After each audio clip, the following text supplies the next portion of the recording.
I thought I had seen pretty girls in my time, but that was before I met you.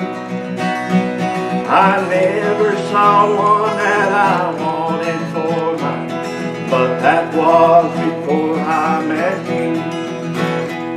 I thought I was swinging the world by the tail, thought I would never be blue.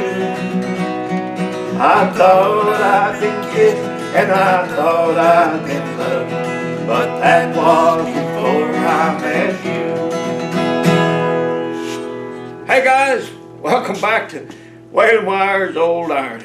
You know, grafting season's coming up, and for any of the newcomers, new subscribers that don't know what I do for a living, well, head on over to my other channel called All About Grafting, and you'll figure out what it is that I do. It's not a bad gig. I work about 1 month out of the year, and the rest of the time I play with my toys here in my big old toy box, and I'm very grateful for that. I've been very blessed. Now I worked really hard. That's not to say it hadn't always been that way. I used to work really hard, about 9 months out of the year at this thing, until I got my kids raised and my farm paid for, and then I was able to back off and quit going to California. I never did like working in California. You just you do what you have to do to take care of your family, and that's what I did. But as soon as the kids grew up and I didn't have to make property payments anymore, well, I cut that California thing out, and I've been okay with that. It's just I'm not dissing California. It's just it's a hard place to do business. California franchise board takes 10% right off the top of everything you do, and then there's labor. I can't hire out-of-state labor because my insurance is based here in Washington, and so and I have to go through a labor contractor, and they charge maybe 38% on top of everything you're paying. You're paying a bunch of guys $20 an hour, and then you got to pay on top of that. So it gets so it leaves very little profit in it. So I'm very happy to just stay home and putter here in my shop and go do what I need to do in the springtime. And you know, we're not getting rich, but well, we're getting by, and that's not a bad gig. Victor, my foreman, will be here Monday, and as most of you know, watch this channel, I fried the transmission in my old work truck.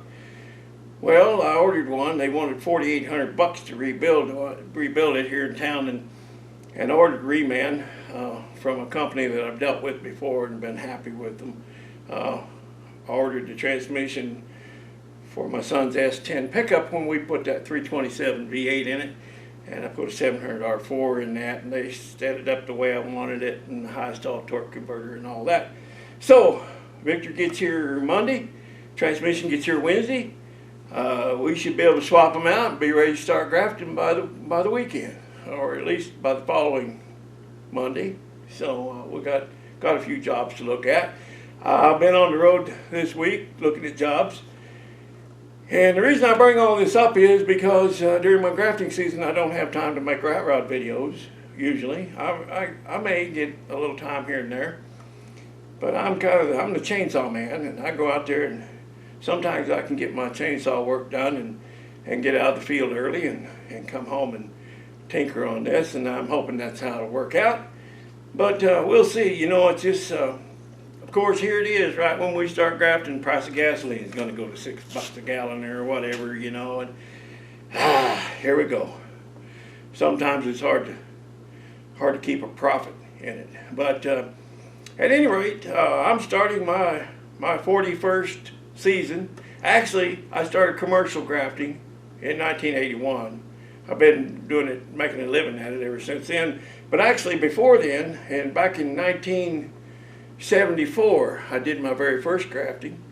It's called bridge grafting, and there was a lot of mouse damage that winter, and so you can take a shoot off a tree and graft into the bottom and bridge over that mouse damage and graft it back into the top, and you can save a sick tree that way. If the mice girdle it, you can put those grafts on there, and that becomes a vascular system that feeds the tree. And I won't bore you with any more of that. You want to know more about that, go on over to the other channel, All About Grafting, and I'll explain it all to you over there. But anyway, that takes up quite a bit of my time, so that's why I'm saying this. And I want to make a video. I wanted to make a video today and just have some fun. So let's take a look. Let's see if it was fun for me. Let's see if it was any fun for you guys. I do believe my pants are on fire. Looks like my chair's on fire. I believe my table's on fire. Oops!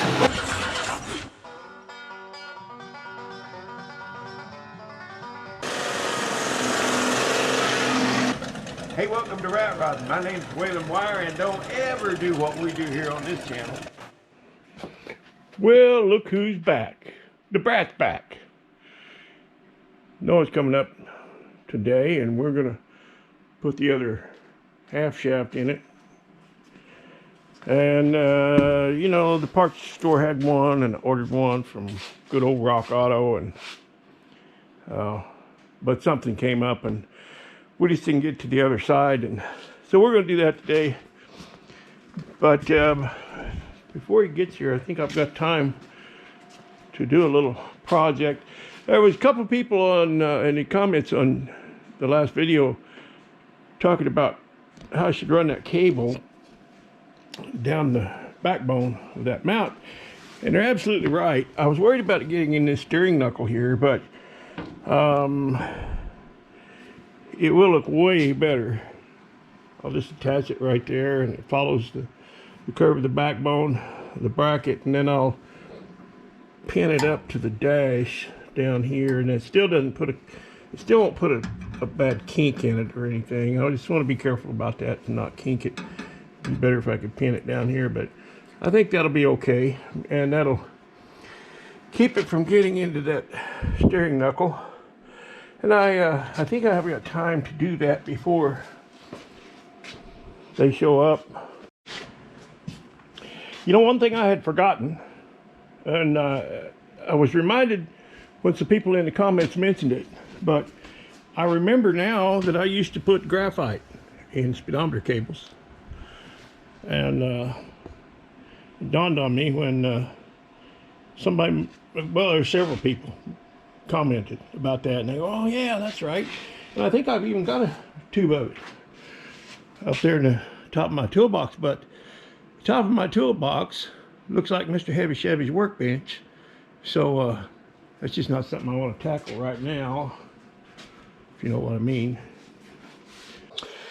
In my last video, I mentioned at one point that I had ordered some exhaust manifold gaskets, and there was one comment, and you could tell the guy was just disappointed. He just goes, well, it's your truck. You know, I mean, that's just the tone that I read into it from his comment. But I want you to know that that I have two plans for exhaust on this rig that I'm thinking about.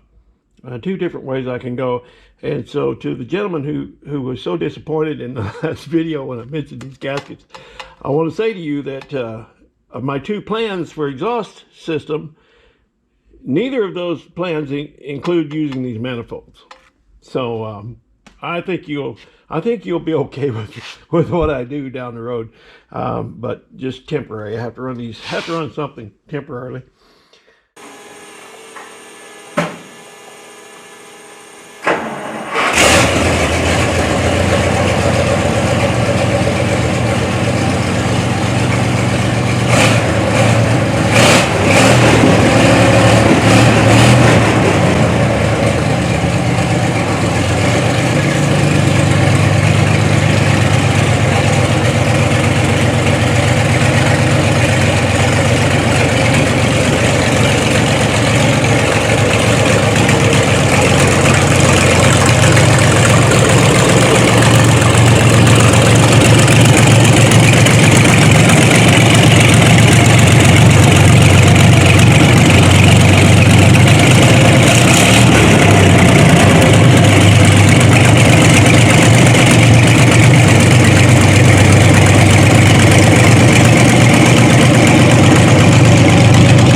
clutches?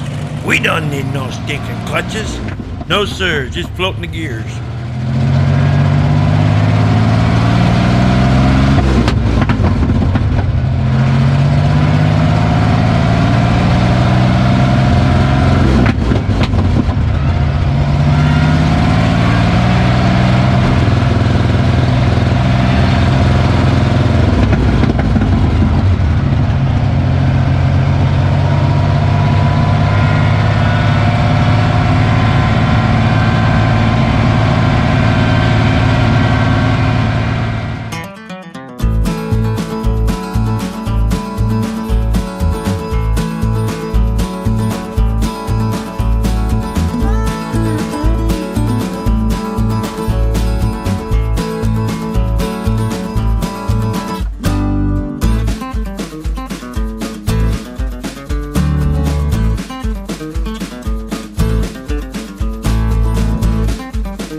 You know, over the course of the build, there's been many comments about how long the truck is and how hard it would be to turn around. And you know, it's really not that bad.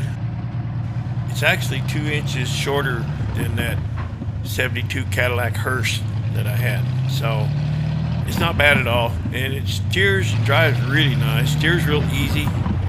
For manual steering, it's just it's surprising. But you know, the weight of that engine is so far back from the front axle that it makes it handle really well.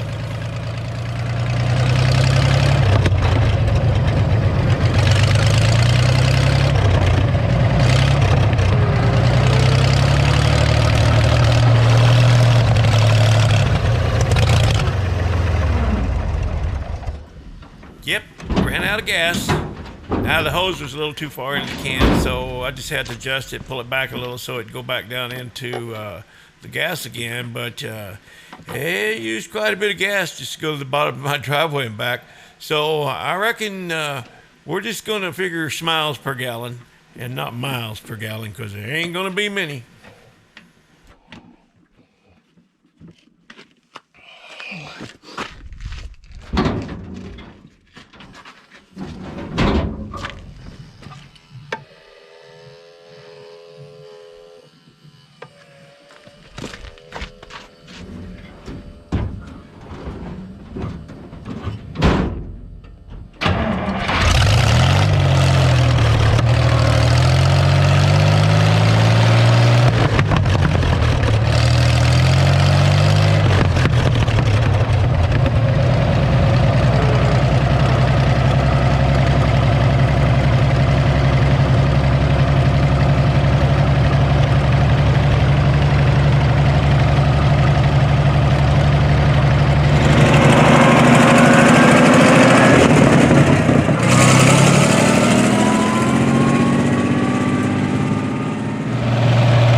Okay, obviously we had some tuning to do. All that backfiring, you know, it would help if I had some pipes on this thing. These short pipes are not doing any good in that respect.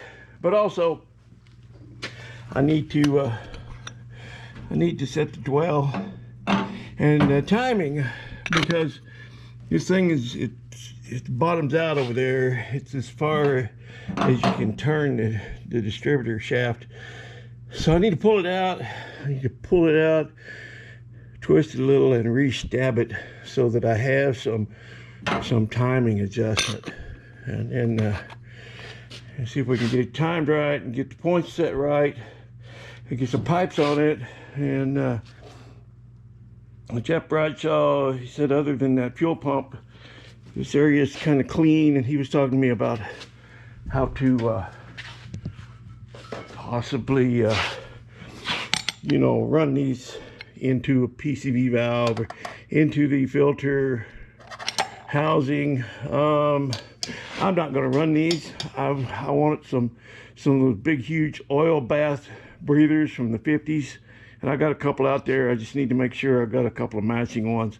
I don't think I do. I'll have to find one more, but they're usually on eBay. Fairly easy to find and not too expensive. So yeah, anyway, Jeff was saying other than the fuel pump, it's pretty clean up here. Well, of course that's temporary. Of course, that's going to go back by the tank. This was just to get me down the road, and actually I went down to the gate and turned around. Okay, I had this almost full yesterday, well over a gallon in there. I went down to the bottom of my driveway and back, and then down to the gate. And after I turned around and started coming back through the gate, I ran out of gas.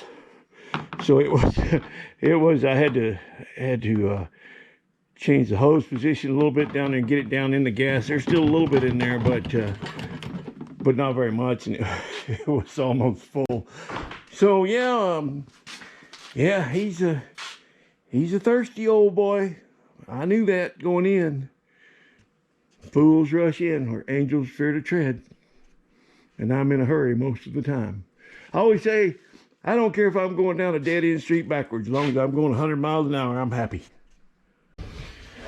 All right, this thing is absolutely positively in low range right now, and it has an air shifter, a little switch that fits onto the stick shift, and it's activated. It shifts to high range by air. I'm not sure which one of these shifts it. One of these is a brake, a clutch brake. Well, that's not the right term.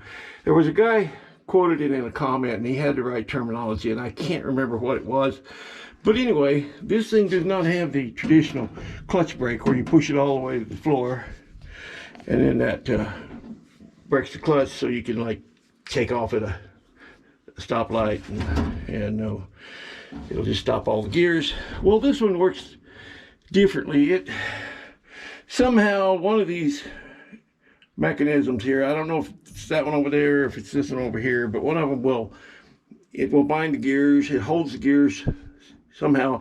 I talked to the owner, the guy that actually owned and drove the truck that had this transmission, and he said there was, in addition to your little pull-up shifter to go into high range, it had a little red button on there, and you push that red button in and it would activate this kind of a brake, or somehow it would hold the gears so you don't grind. You can put it in first gear and take off. And I got to figure out these little hoses. I don't know what does what. I'm gonna get the number off there.